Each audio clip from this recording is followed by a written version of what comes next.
Financial markets పై పట్టు సాధించాలనుకునే వాళ్ళు Revanth conduct చేసే వెబినార్ కోసం ఈ నెంబర్ కి కాల్ చేయండి. నమస్తే, వెల్కమ్ టు సుమన్ టీవీ. నేను మీ విష్ణు. ప్రస్తుతంతో పాటు సీనియర్ స్టాక్ మార్కెట్ అనలిస్ట్ జీవి సత్యనారాయణ గారు ఉన్నారు. వారితో మాట్లాడదాం. సార్ నమస్తే. సార్ సత్యనారాయణ గారు నమస్తే. సత్యనారాయణ గారు, securities exchange board of India ఈ మధ్య ఎప్పటికప్పుడు రకరకాల కొత్త డెవలప్మెంట్స్ని తెర మీదకి తీసుకొస్తూనే ఉంటుంది.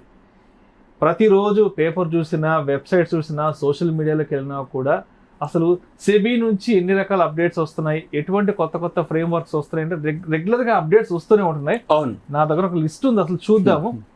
హెచ్ఎన్ఐల కోసం ఒక సరికొత్త అసెట్ క్లాస్ కోసం ఒక ఫ్రేమ్వర్క్ రెడీ చేస్తున్నట్టు కూడా ఒక న్యూస్ వచ్చింది. తర్వాత F&O నియంత్రణకు సెబీ చర్యలు నవంబర్ 20 నుంచి దశల వారీగా విధానం అమలు.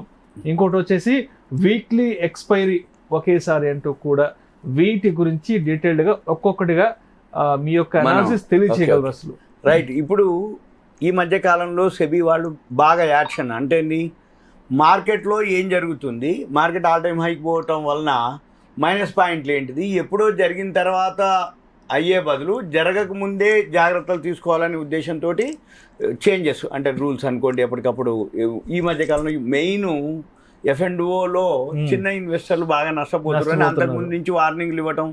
వాళ్ళు సర్వే ప్రకారం 190 మంది పైసలు పోగొట్టుకుంటారు, దూరంగా ఉండండి అన్నా కానీ ఎవరు ఏమీ లేదు, మామూలుగానే నష్టపోయేటోళ్ళు నష్టపోతుర్రు, ట్రేడింగ్ చేసుకునే వాళ్ళు పోతుర్రు. కానీ సెబీ ఏం చేస్తుంది, ఇప్పుడు ఇంకా కంట్రోల్ చేయడం కోసం ఇప్పుడు అంటే F&Oలో చిన్న ఇన్వెస్టర్లను దూరంగా ఉంచడం, ఎవరైతే అధిక రిస్క్ తీసుకొని అంటే పెద్ద మొత్తం పెట్టాలి, రిస్క్ ఎక్కువ తీసుకునే వాళ్ళనే ఉంచాలి అనేది, చిన్న ఇన్వెస్టర్లను దూరంగా ఉంచాలనేది మెయిన్ కంటెంట్ కాన్సెప్ట్ అదనమాట.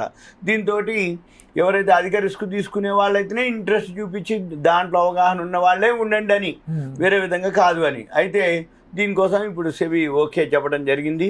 చెప్పేసినాక ఏదైతే ఈ సెబీ బోర్డు మన ఈ హెచ్ఎన్ఐలు అనమాట, హెచ్ఎన్ఐలు అంటే హై నెట్ వర్త్ ఇండివిజువల్స్ అంటాం. అయితే దీంట్లో కేటగిరీలు ఉంటాయి, స్మాల్, బిగ్ అని. మళ్ళీ 10 లక్షల లోపు, 10 లక్షల వరకు, 10 లక్షలు దాటినాక ఇలా హెచ్ఎన్ఐలు అంటారు అనమాట. అంటే జనరల్గా ఏంటంటే 2 లక్షల పైనే హెచ్ఎన్ఐలు అంటాము. మళ్ళీ 10 లక్షలు పోతే 2 లక్షల నుంచి 10 లక్షల వరకు స్మాల్ హెచ్ఎన్ఐలు అంటారు. మళ్ళీ 10 లక్షల పైన అయితే బిగ్ హెచ్ఎన్ఐలోనే. అయితే వీళ్ళందరికీ ఏంటిదంటే వాళ్ళ అమౌంట్ని బట్టి వాళ్ళకి 10 లక్షల పైన ఉన్న వాళ్ళందరికీ వాళ్ళకి ఒక ఎసెట్ క్లాసుని పెట్టేసి ఈ దీని మీద ఇన్వెస్ట్మెంట్ ఏదైతే ఇన్స్ట్రుమెంట్ ఈ స్ట్రాటజీస్ మీద వాళ్ళకి నేర్పి తర్వాత వాళ్ళు మినిమం అమౌంటే 10 లక్షలు పెట్టేటట్టుగా ప్లాన్ చేయటం అనమాట. దీనివల్ల ఏమవుతుందంటే వాళ్ళకి ఏదైతే లాంగ్ షార్ట్ ఏవైతే ఈక్విటీలు ఉన్నాయో వాళ్ళకి ఆ పథకాల గురించి ఆఫర్ చేయటం అనేది దాని యొక్క ఉద్దేశం అనమాట. తర్వాత ఏంటిది, దీని మీద వాళ్ళు ప్రజాభిప్రాయం అనేది ఒకటి విడుదల చేయడం జరిగింది. ఇప్పుడు ఏవైతే అంటే జనరల్గా మార్కెట్లో మ్యూచువల్ ఫండ్స్ ఉంటాయి, పిఎంఎస్లు, పోర్ట్ఫోలియో మేనేజ్మెంట్ సర్వీసెస్ అంటాం. వాటి మధ్యలో ఏవైతే ఉన్నాయో ఆ అంతరం అనమాట, బాగా తేడా ఏదైతే ఉందో అంటే పిఎంఎస్ల మీద బాగా ఎక్కువ వస్తున్నాయి, ఈ మ్యూచువల్ ఫండ్స్ వాటి మీద అనేది అంతరం కోసం దాన్ని అనేది ఆ సెబీ చైర్మన్ మాధవ్ బుచి గారు అనౌన్స్మెంట్ చేయడం జరిగింది. ఇది ఏంటిదంటే ఈ అమెరికన్ కంపెనీ ఆ హిండెన్బర్గ్ షార్ట్ సెల్లింగ్ కంపెనీ ఈవిడ మీద ఒక అభియోగం చేసిన తర్వాత ఇది ఫస్ట్ మీటింగ్ అనమాట. దాని తర్వాత వీళ్ళు సమావేశం అవ్వటం, వీరు చెప్పడం జరిగింది. దీంతో ఏంటంటే ఎంఎఫ్ అంటే ఏదైతే పాసివ్ ఫండ్ అంటారో వాటి మీద మ్యూచువల్ ఫండ్స్ ఏవైతే ఉంటాయో వాటి మీద ఫ్రేమ్వర్క్ కోసం ఇప్పుడు సెమీ యాక్సెప్ట్ చేయడం జరిగింది.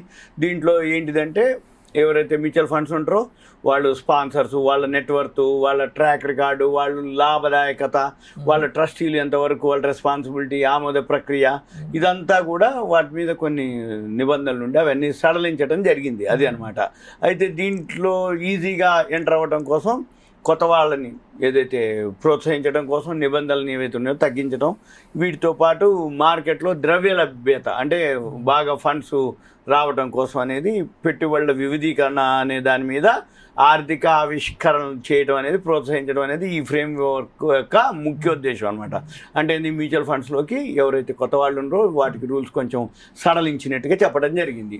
ఇక దీని తర్వాత బ్లాక్ డీల్ ఉంటాయి, బ్లాక్ డీల్ బల్క్ డీల్ ఉంటాయి.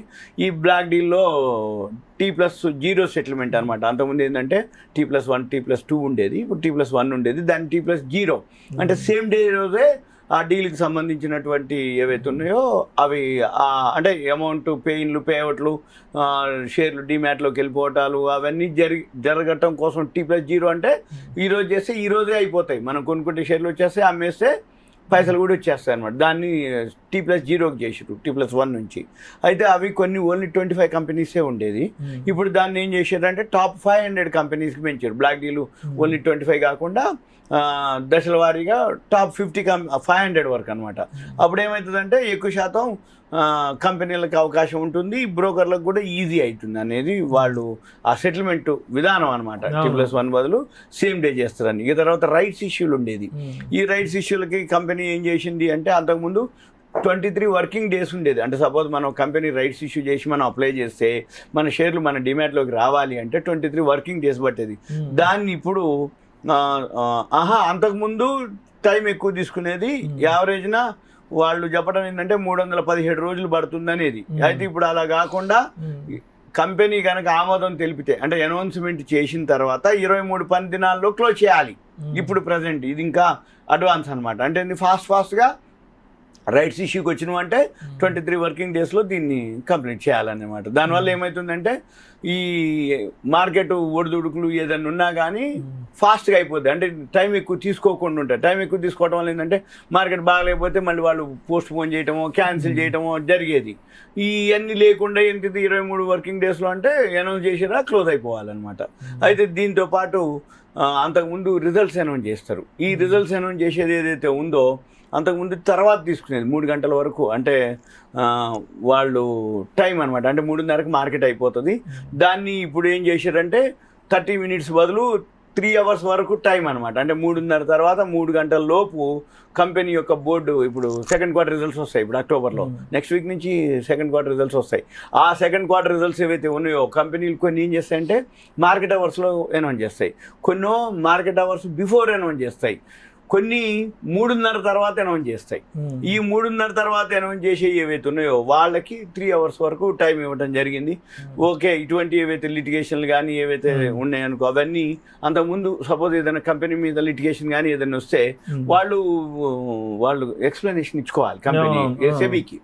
అది 24 అవర్స్ ఉండేది అంతకుముందు. ఇప్పుడు దాన్ని 72 అవర్స్ వరకు ఇచ్చారనమాట. అంటే నువ్వు ఏదైనా ఎక్స్ప్లెనేషన్ ఏదన్నా కంపెనీ మీద అభియోగం వస్తే ఆ అభియోగాన్ని 24 గంటలు కాకుండా 72 గంటల్లో చేయాలనేది ఇది సింగిల్ ఫైలింగ్ విధానం అనమాట. దీంతో పాటు ఇన్సైడర్ ట్రేడింగ్ అని ఉంటుంది.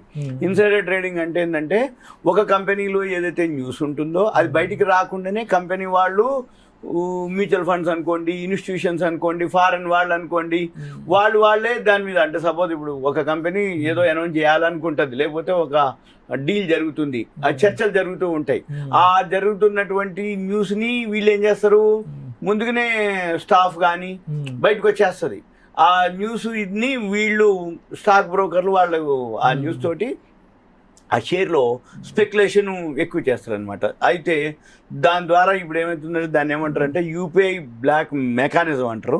అప్పుడు వాళ్ళ అమౌంట్ ఏదైతే ఉందో అంటే ఇప్పుడు ప్రజెంట్ ఏంటిదంటే ఆ నియమావళి అంటే జనరల్గా ఏదైతే ఒక కంపెనీలో జరుగుతుందో ఎంప్లాయీస్ కానీ ఏమున్నా కానీ వాళ్ళు చెప్పకూడదు,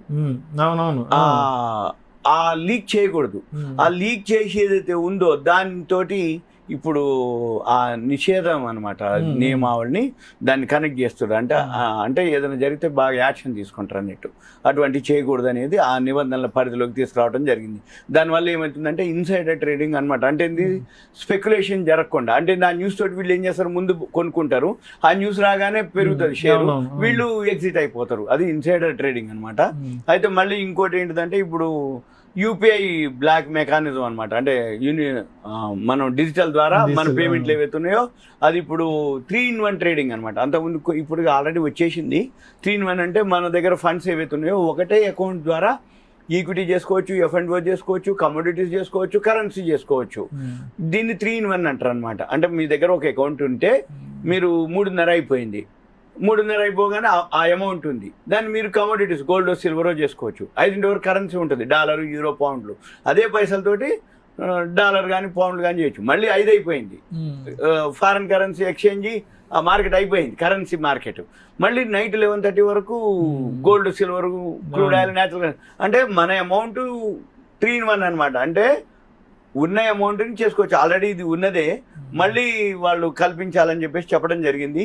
ఇది 2025 1 నుంచి అని చెప్పారు, ఫిబ్రవరి 1 నుంచి అమల్లోకి వస్తున్నారు. కానీ ఆల్రెడీ అది ఉంది. మరి యూపీఐ బ్లాక్ మెకానిజం. ఇక తర్వాత ఈ F&O ఏదైతే ఉందో దీంట్లో రిటైల్ మదుపరుల పాత్రను తగ్గించాలనేది మెయిన్ అనమాట. బోర్డు యొక్క మెయిన్ ఆ సెబీ సంస్కరణ చేయడం కూడా ఇదే అనమాట. మెయిన్ విశ్లేషకులు చెప్పడం ఏంటిదంటే, ఈ చిన్న ఇన్వెస్టర్లు నష్టపోతారు కాబట్టి వీళ్ళు 10 మందిలో 9 మంది నష్టపోతారు కాబట్టి వీళ్ళని దూరంగా ఉంచాలనేదే మెయిన్ దీంతో. అందుకోసం ఈ సెబీ అనేది వీళ్ళు ఇట్లా చేస్తారు. ఎక్కువ శాతం ఏంటిదంటే పెద్దవాళ్లే ఉండాలి, దానికి అంటే ఆ నష్టాన్ని, భయాన్ని తట్టుకోగలిగే శక్తి ఉన్న వాళ్ళే దీంట్లో ఉండాలి అనేది వీళ్ళ యొక్క అనమాట. ఇది ఇంకా వేరే కూడా కొన్ని చేసిర్రు, అవన్నీ ఇప్పుడు లేవు అమలు. నెక్స్ట్ 2025లో ఉన్నాయి అవన్నీ ఆల్రెడీ ఇప్పుడే అనౌన్స్ చేశారు. కాకపోతే మనకి ఇప్పుడు ప్రజెంట్ అయితే ఇవి అమల్లోకి వచ్చేసినాయి. Thank you sir, thank you so much. Suman TV ధన్యవాదాలు, థ్యాంక్ యూ.